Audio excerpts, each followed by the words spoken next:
Well, there was plenty of action on day 2 of the Rugby Americas North Tournament being hosted at the Mona campus at the University of the West Indies in St Andrew, Jamaica.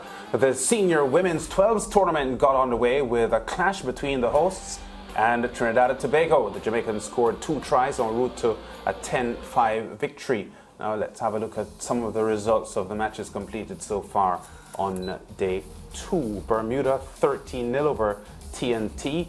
This is men's under-19 action. USA South undefeated so far in the tournament. 7-7 with Mexico. Jamaica 28-0 over TNT. The Cayman Islands 10-10 with Mexico. In a couple of late games, Bermuda actually finished 8-8 with Jamaica, and the USA South, who stretched their unbeaten record to 4 games, they were 23-0 winners over the Cayman Islands. Now, other games that are scheduled for the remainder of the day would include the Jamaicans taking on the Dominican Republic and the Cayman Islands clashing with St. Lucia in the women's 12s. Bermuda clash with Jamaica, and the USA battle the Cayman Islands in the men's games. So we saw a lot of the action on SportsMax 2 today. Of course, SportsMax having live coverage of this RAN's tournament being staged at the U Bowl in Mona. And as we had predicted before the tournament started, George and Mar, some lopsided results, but not surprisingly, the USA South pretty dominant and undefeated so far.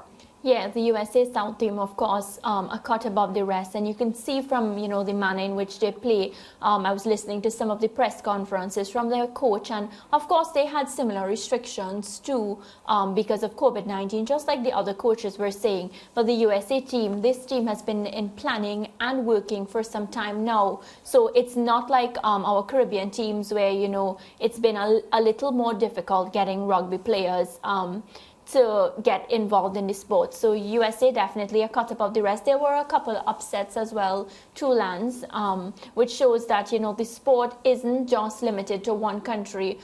A lot of other teams are improving and getting better.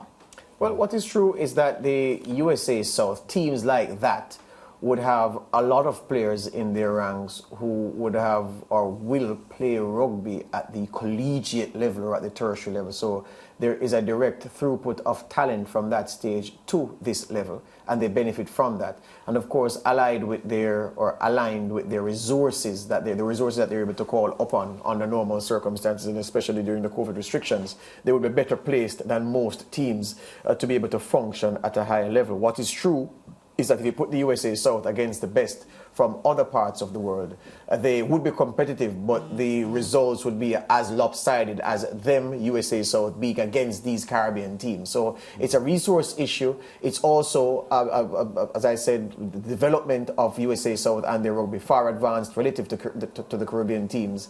And the USA South are looking to play these games to get even better because they just don't want to be the top dogs in this part of the world. They want to be able to cut it with the big boys in world rugby. It's good for them. It's also good for the Caribbean teams, regardless of the score. And we always knew from the start, before the first ball was passed, that there would be lopsided results in a competition of this nature. Of course, the opening day on Thursday had only men's matches. The women got going today. We're looking at some of those matches today. And the Jamaicans 10-5 over TNT. USA South 8-5 over St. Lucia in the opening women's games of the morning. Then in the early afternoon, we had TNT winning 7-0 over the Dominican Republic. And there was this big victory by the USA South over the Cayman Islands, 29-0, which suggests that the USA South women are following the footsteps of the men and proving to be very difficult as well. Yeah, which just points to the overall good rugby program that the USA have, because basically the same facilities, same sort of training, amenities and whatnot. So good job on the USA team. Can I say that it's very good that a tournament like this is being held at the Mona campus of the University of the West Indies? This is what should impress upon administrators the importance of having top-class facilities, yeah?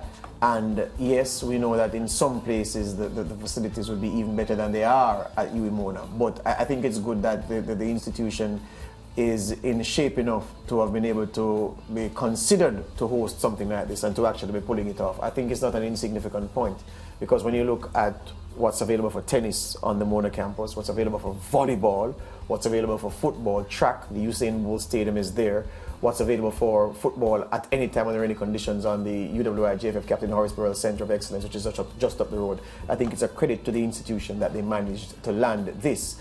This should be standard at tertiary institutions in the Caribbean. At a tournament like this, organizers could look and say, you know what, let's go to the Caribbean for a tournament because the facilities are there. So good on UE that they have the facilities in place, and other institutions that don't have it should be aspiring in this direction.